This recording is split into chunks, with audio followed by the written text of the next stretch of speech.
So what about the World Cup? United boss, where's the money coming from? Is they giving more money despite the Glazers' plan to sell the club? Last month, Ten Hag sat down with the chief executive, Richard Arnold, to discuss the club financial future. This is Ten Hag. He says, we spoke about the culture we want, about objectives and goals. He confirmed they won't change. It will be even better because more money will become available for this project.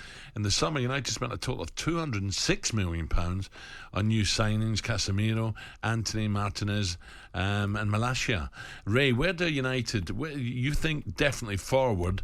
I keep reading about fullbacks. They're not happy with, is it right fullback? I think they're not happy. Yeah, I think most parts of the pitch would be Casemiro obviously come in, spent a lot of money, 206 million, but Manchester United are one of the biggest clubs in the world, so you would expect that, and they need to get back to where they was. Gakpo up front. But if you're going to trust his Ten Hag, then you've got to go with his plan.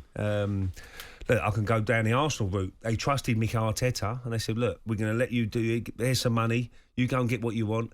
Do you know who's been very important for Arsenal's point of view is Edu. Yeah. So Manchester United have got to be very, very similar. You've got to get the recruitment right. You know, it's no good having 200 million. You spend it on the wrong people. Look at Everton. They've spent so much money on probably the wrong personnel in their team, and it's not worked for them. What do you think City will do? Because City, they'll always be in a hunt. I'm looking now. The biggest thing for me is Bellingham and Rice in the summer. Where do they go? If Bellingham does leave, but he might stay at Dortmund, I don't know. It looks like Rice might move on. The way the interviews over the World Cup. People like that keep saying, the deal's done at Liverpool, that's a whisper, but would they get them both? And that's where the big money's going to go from the big clubs. So it's either Man City. So why wouldn't United buy them both?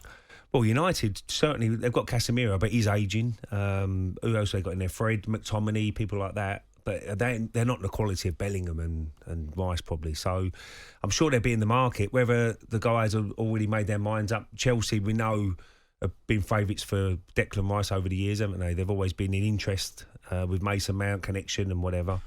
But Man City will always be in the hunt for the top players. So if they do come available, I'm sure Man City will be looking now and saying, right, okay, let's put a bid in. Because that midfield, if you look at it, De Bruyne's ageing, and they could do with a little shake-up probably in that central midfield area. Maybe one of them, Bellingham, for me, is the one. Because you've seen what he's done in the World Cup. Young man, 19 years old, doesn't get fazed by a big occasion, played in Champions League football. He's only going to get better if his attitude's right and his work rate's right. So he'd be the one for me that most clubs are going to be really going for.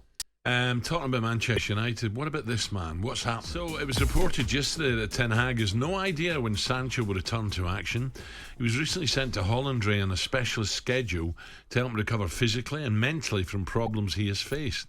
Ten Hag said, I had several talks with Jadon. Right now he's not here. We got a drop of level.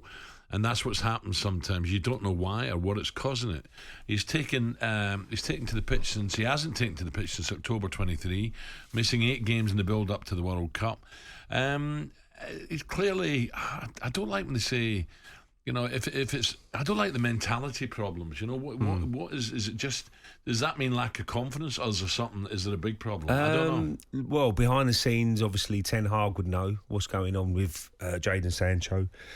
And it is a mental game as well. I mean, we all know what the spotlight is on footballers now and what they do day to day and whatever. If he doesn't play well, social media doesn't help, Al, if I'm being honest, because when you've played a bad game, you don't need another 2 million people to tell you you've had a bad game. And if he's not mentally strong in his mind and he looks at some comments, that certainly going to lose a bit of confidence, surely. Being left out of the England squad doesn't help. Because he had a chance to get in that England squad and he was left out, so that's a big dent in his confidence as well. So, look, he's a young man, so he's still learning. And maybe Ten Hag said, look, you go away, get your head right, go and see, might go and have a chat with people and whatever. We've done it with Pub Talk, haven't we? Where I'm amazed by some of the players and people we've interviewed, the problems they've had behind the scenes, which you don't know about. No, I agree. So I think it could be very similar. He might be having a few problems outside of football, which he needs to sort out before he gets back to playing great football again. Because he's a top player, and I'm sure he'll get back to top form. When he's right for him.